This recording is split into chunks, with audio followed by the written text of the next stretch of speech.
these are high quality. They're nice and light. They're loose. They're ready to go. They're ready for the summer months. And do you know what else is ready for the summer months, Tom? Pimm's, exactly. Alcohol, booze. Cracking open a cold one with the lads, as is stereotypically said here in the UK. Although I must admit, we've recently had a massive influx of US listeners, so most of our audience is now from the United States. So hello.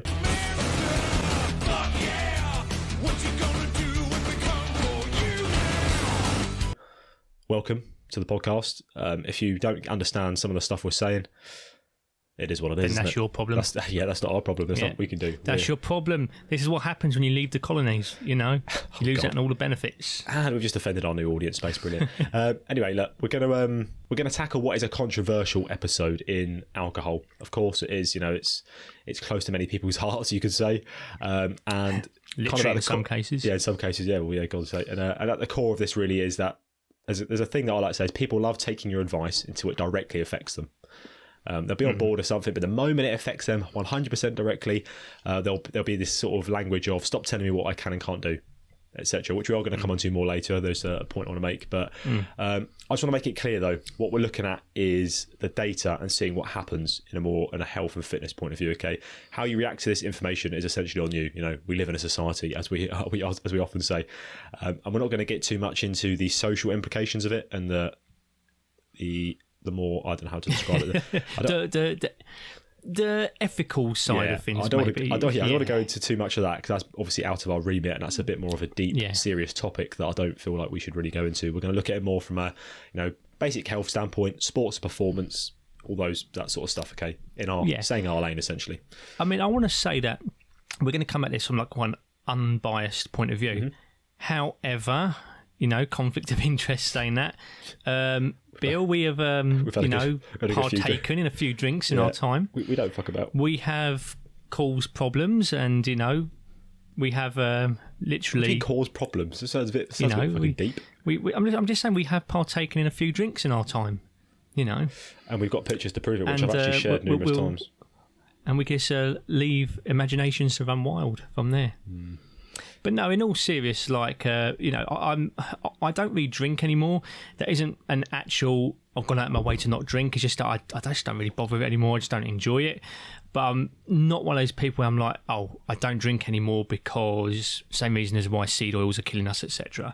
I'm not doing it from like a objectively moral point of view. It's just that I just don't like doing it anymore. However, every now and again for a social drink, I will, have a pint of Guinness and a kebab. I love that. A pint of Guinness and a kebab, brilliant. Yeah, I get you. I mean, we'll come on to our, I suppose, our own habits. I mean, I don't really drink during the week much, but on the weekend I probably have, especially when the weather's like this, I'll probably have a few beers, something like that. I'm not really... You could... I don't really binge drink. I've been quite busy most weekends now, but if I do normally go out, it's more of a binge drinking situation as opposed to a casual drinker, which could be good or bad, depending on your... interpretation of it. What is alcohol? And if you actually look up the dictionary definition, it's terrifying. I'll read it out for you. It's a colourless, volatile, flammable liquid which is produced by the natural fermentation of sugars and is the intoxicating constituent of wine, beer, spirits and other drinks, and is also used as an industrial solvent and as fuel. So...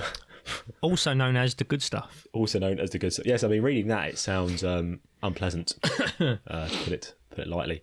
So I mean, everyone out there listening, I think most people are familiar with what alcohol is, like forgetting that definition. It's something that's deeply ingrained in our society. It gives you a bit of a buzz if you have too much. It gives you a bit of a buzz if you have a little bit. If you have too much, you end up on the floor, which is something that me and Tom have both experienced in our years on this planet.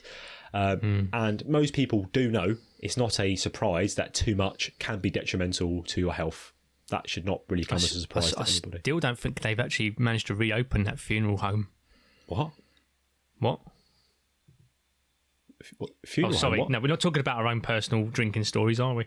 Oh God, what? Oh Jesus Christ! Carry on.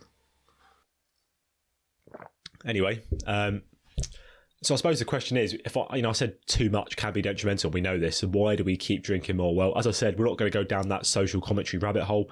We're going to look at it from more of a basic health and sports performance athletic context.